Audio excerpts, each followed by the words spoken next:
Morgane m'avait bien parlé d'un piège. Mais elle avait attendu le dernier moment pour me dire que j'en serais là-bas.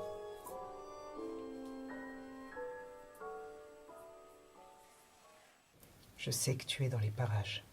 Vous avez utilisé les élixirs d'impondérables pour que tu puisses venir te réfugier ici et disparaître de la réalité inférieure. On peut encore voir les traces sur les murs. Morgane a dû croire que tu pouvais être hors de notre portée. Mais même ici, dans les parties du labyrinthe sous son contrôle, nous continuerons à te pourchasser aussi longtemps qu'il le faudra.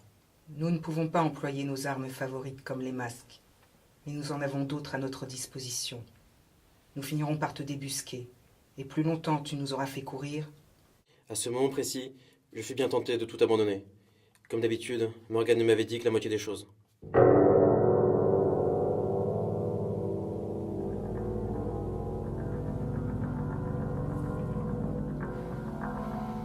J'ai fait un rêve bizarre mais normal. Bizarre mais normal? Non, je veux dire, sans labyrinthe, sans aliénation comme tu dis. Ah, un rêve homogène. Qu'avait-il de si étrange? J'étais dans un refuge pour adopter un animal. Et j'hésitais entre un labrador et un canard. Enfin, la femelle canard. Une canne ou un labrador? Ça mérite réflexion. Parce qu'une canne, ça pond beaucoup d'œufs. Alors qu'un labrador, ça ne rapporte guère que des aveugles. Pourtant, une canne, ça peut aussi être utile aux aveugles. Attends, mais t'es sérieuse quand tu dis des trucs comme ça? Je suis toujours sérieuse. Même chez Gabin, toutes ces conneries, c'était sérieusement. C'est à force de passer du labyrinthe à la réalité que t'es devenu comme ça, ou est-ce que tu l'étais avant? Qu'est-ce que j'en sais? L'essence, l'existence, la poule, l'œuf? Pourquoi est-ce que tu me poses cette question? Parce que je veux pas devenir comme ça. D'ailleurs, je veux rien de tout ce merdier. Pourquoi je me retrouve embringué là-dedans alors que j'ai rien demandé à personne, moi? D'un autre côté, personne ne t'a obligé à voler le radiphone. Téléphone. Pourquoi est-ce que tu voles d'ailleurs? Je sais pas trop. Quand j'étais gosse, c'était une forme de jeu. Je voulais seulement les gamins qui m'emmerdaient. Il y en avait beaucoup? Ça faisait la moitié de la classe en gros. Je faisais comme aujourd'hui, je leur prenais leurs affaires et puis je les jetais. Je pense que c'était une sorte de vengeance. Et maintenant? Ce n'est pas un moyen de te rapprocher des autres? De t'intéresser à eux? Tu joues à la psy maintenant? Écoute, moi j'y crois pas à toutes ces conneries d'inconscient et de subconscient. Bah voyons. Tu voles des objets pour t'en débarrasser aussitôt? D'abord par esprit de vengeance, ensuite à des gens que tu ne connais même pas. Tu ne sais même pas pourquoi. Et à part ça, le subconscient, c'est des conneries. Tiens, quand tu auras mangé, bois ça. Autant lancer le piège tout de suite. C'est l'élixir d'impondérable? Oui, mais ce n'est pas le même que la dernière fois. J'ai été le chercher pendant que tu te reposais. C'est l'alchimiste qui me l'a fourni.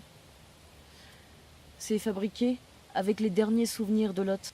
Ça devrait attirer l'attention de la Dame du Lac et de son acolyte sur toi.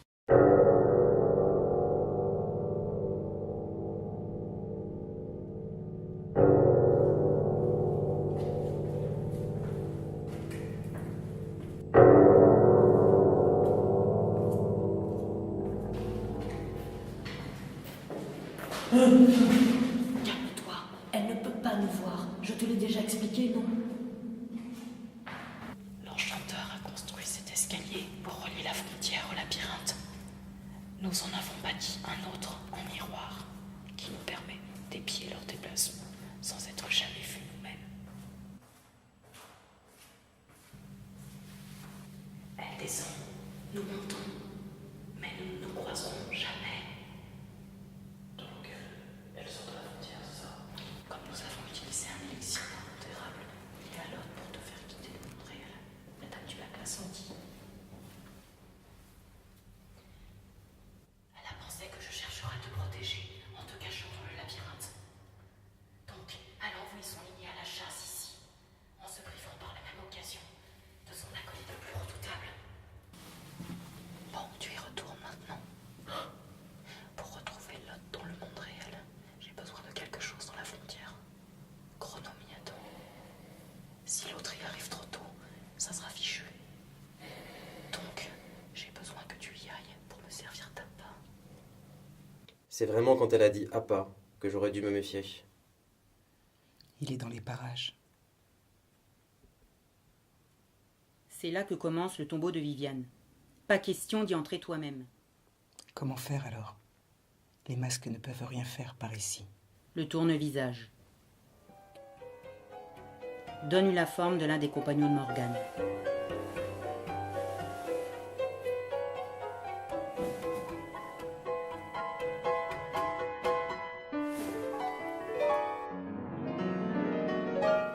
Ramène-moi le voleur. Elle ne pouvait pas savoir que je n'avais encore jamais rencontré l'alchimiste. C'est ce qui m'a sauvé en fin de compte.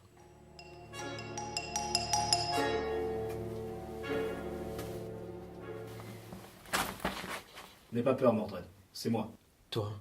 l'alchimiste. Je fais partie de la bande de Morgane. Elle m'envoie te chercher. Suis-moi, il faut sortir d'ici. D'ici, tu veux dire du labyrinthe? Non, du tombeau de Viviane. Je ne savais pas encore que c'était ainsi que Morgane avait baptisé son sanctuaire au sein du labyrinthe.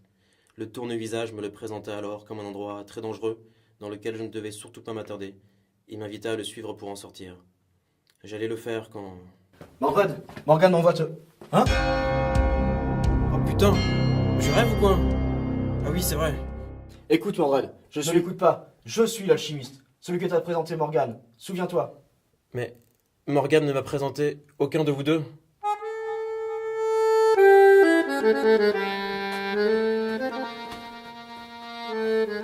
Je l'ai, mais il est tombé dans un puits. Décidément. Tant pis, je prends le risque.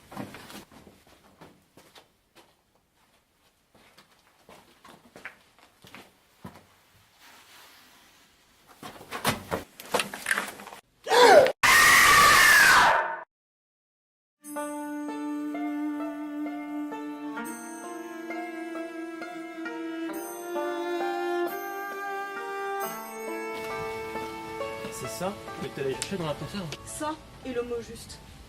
Oui, c'est un outil à forme humaine. Comme un golem en un sens. Plus rudimentaire et plus spécialisé encore.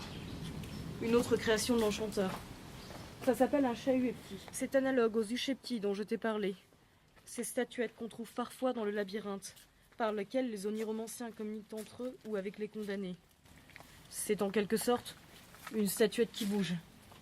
Dans le monde des rêves, un chahuepti a la forme d'une statuette, comme un uchepti. Mais dans le monde réel, il s'anime sous une forme similaire à un être vivant. Et celui-ci a une seule utilité, retrouver l'autre dans le monde réel. Le problème est qu'il est très imprécis.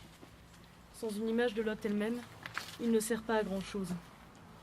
Mais puisqu'ils ont tué Lot dans le labyrinthe, pourquoi la craignent-ils encore? Ils ont éliminé le double onirique de Lot, ce qui signifie qu'ils l'ont mutilé.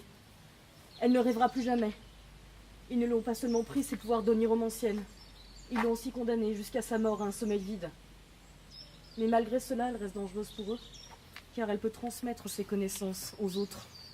À moi, à toi. Moi? Tu veux dire que je pourrais devenir oniromancien? À en juger par ton rêve sur la canne et le labrador, je gagerais même que tu as des prédispositions. C'est pour ça que tu m'as aidé? Hein? Je ne le savais pas. Je t'ai aidé parce que tu ne méritais pas de finir entre les mains de ces saloperies. Et peut-être parce que j'ai besoin de compagnie.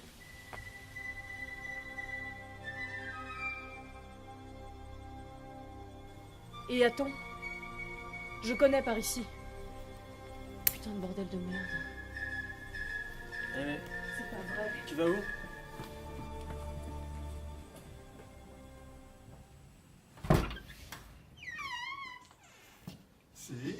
Eh ben si j'avais su, j'aurais commencé par vous, docteur. Ingénieur